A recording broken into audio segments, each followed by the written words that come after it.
आज की इस घटना में, आज की इस कहानी में मैं आपसे कहता हूँ, इसे अंत तक आप ज़रूर देखिएगा, क्योंकि आज हम आपको एक महिला की ऐसी कहानी से रूबरू कराने वाले हैं जिसने अपनी ज़िंदगी की शुरुआत तो बहुत अच्छे से की थी, कुछ अच्छा करने के लिए, मगर उसके साथ जो हुआ, उसके साथ जो लोगों ने किया, यह कोई भी देख नहीं पाया। और जहाँ उसकी ज़िंदगी शुरू होती है, वह शुरू होने से पहले ही ख़त्म हो जाती है। अब इसको हम उस महिला की गलती समझें या कुदरत का कोई खेल, यह तो आपको कहानी में, इस घटना में आगे पता चलेगा। क्योंकि देखिए, आप सभी जानते हैं, कोई भी ऐसा इंसान नहीं है जिसके जीवन में कभी कोई उतार चढ़ाव जैसी स्थिति ना ही हो। यानी कुछ परिस्थिति हमारे जीवन में ऐसी आकर खड़ी हो जाती हैं जिनका सामना करना कभी हमारे लिए मुश्किल सा हो जाता है। लेकिन यह किसी को नहीं पता होता कि उसका खामियाजा जो है कब और किसको भुगतना पड़ जाए। तो कुछ ऐसी ही कहानी में एक महिला के साथ होता है जो अपने जीवन को बेहतर की तलाश में एक सफ़र पर निकलती है कि एक दिन उस महिला की अचानक से मौत हो जाती है और उसका यह बेहतर सफ़र वहीं ख़त्म हो जाता है। क्योंकि पुलिस जब उस महिला के सफ़र की कहानी सुनती है तो उसे सुनने के बाद पुलिस वाले भी सोचने पर मजबूर हो जाते हैं कि आखिर यह महिला कौन थी और ऐसा इतना बड़ा कदम उठाने की इसको क्या ज़रूरत थी। आखिर इसकी वजह क्या हो सकती है, इसके पीछे की पूरी सच्चाई क्या है। तो देखिए, अब जो हम आपको सुनाने जा रहे हैं, इसे सुनने के बाद आपके पैरों तले से ज़मीन खिसक सकती है। आपको यह कहानी पूरी हैरान कर सकती है। तो देखिए, आज की जो सच्ची घटना मैं आपको सुनाने जा रहा हूँ, इस सच्ची घटना का ताल्लुक़ है उत्तर प्रदेश के गाज़ियाबाद से। गाज़ियाबाद की यह कहानी है। गाज़ियाबाद, यहाँ एक थाना पड़ता है विजयनगर, और विजयनगर के ही इलाके में सिद्धार्थ विहार वृंदावन कॉलोनी की रहने वाली एक महिला भाव्य शर्मा, जिसकी उम्र लगभग 35 वर्ष की थी, और उसके पिता जिसका नाम विनोद शर्मा, और इनका एक 8 साल का बेटा जिनका नाम आदिल था। आदिल नाम का सुनकर आपको थोड़ी सी हैरानी हुई होगी, तो इसका खुलासा भी आगे कहानी में होगा। तो यह एक छोटा सा परिवार था। इसी वृंदावन कॉलोनी में पिछले लंबे समय से अपना जीवन एक साथ यह गुजार रहे थे। और वैभव शर्मा को कि एक मेडिकल पर काम करती हैं, और यह अक्सर अपने काम को लेकर इधर उधर घूमती रहती हैं। इनको दवा की सप्लाई के लिए बाहर भी जाना होता है, और जो उनका पति होता है विनोद शर्मा, वह कोई काम नहीं करता था, इसलिए वह अकेले ही महिला काम करके अपने पूरे परिवार का खर्चा चलाती थी, और सारी जिम्मेदारी उसके ऊपर थी।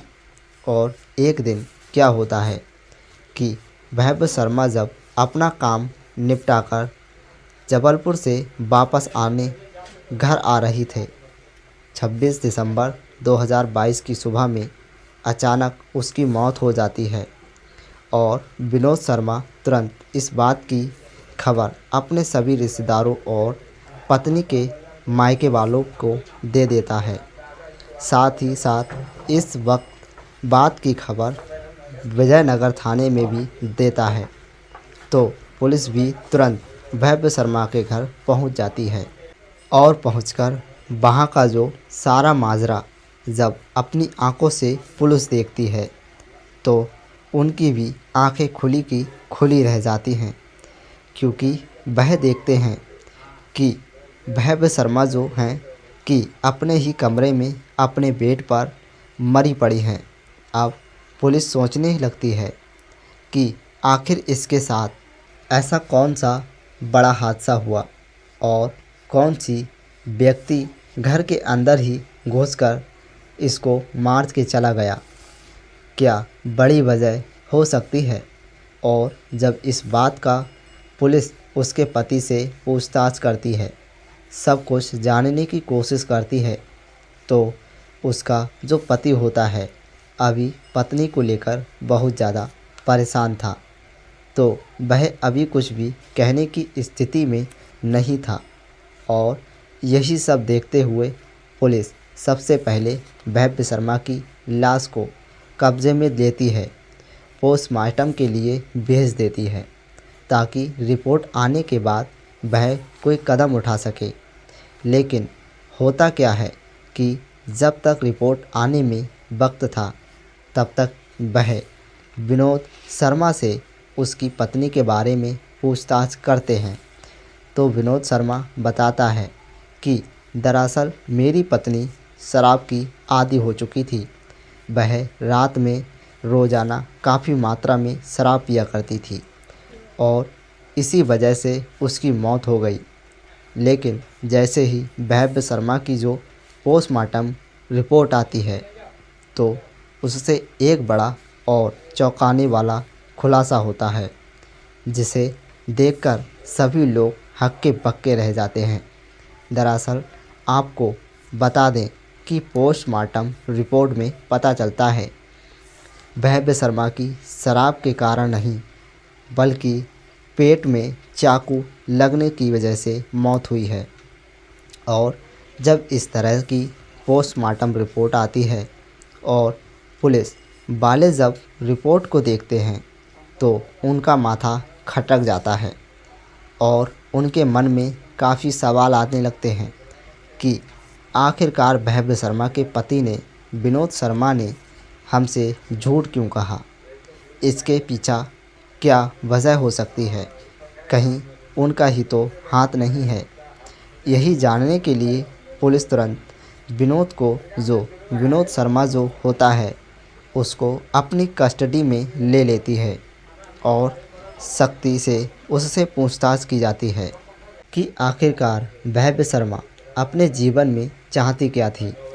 यह सच वह जान ही नहीं पाए क्योंकि कोई भी इस भव्य शर्मा उर्फ बेबी को इतनी गहराई से नहीं जान पाया जिसने उसके बारे में या उसकी ज़िंदगी के बारे में वह पता लगा सके, क्योंकि कोई भी इस भव्य शर्मा उर्फ बेबी को इतनी गहराई से जान नहीं पाया जिससे उसके बारे में या फिर उसकी ज़िंदगी के बारे में कुछ भी पता जा सके।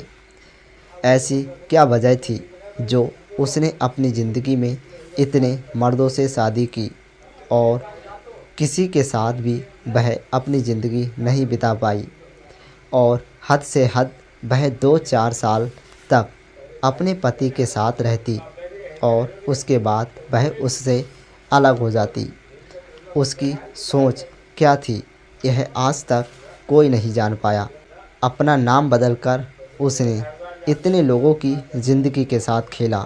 हालांकि अब तो पुलिस ने विनोद शर्मा के खिलाफ गंभीर से गंभीर धाराओं में मुकदमा दर्ज किया है और उसे तुरंत गिरफ्तार करके जेल में भेज दिया है।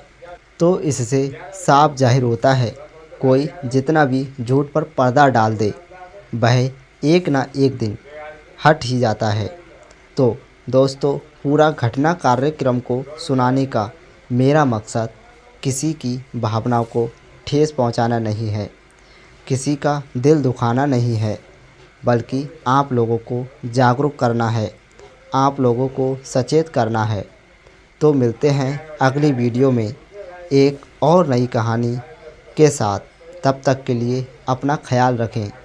जय हिंद, जय भारत।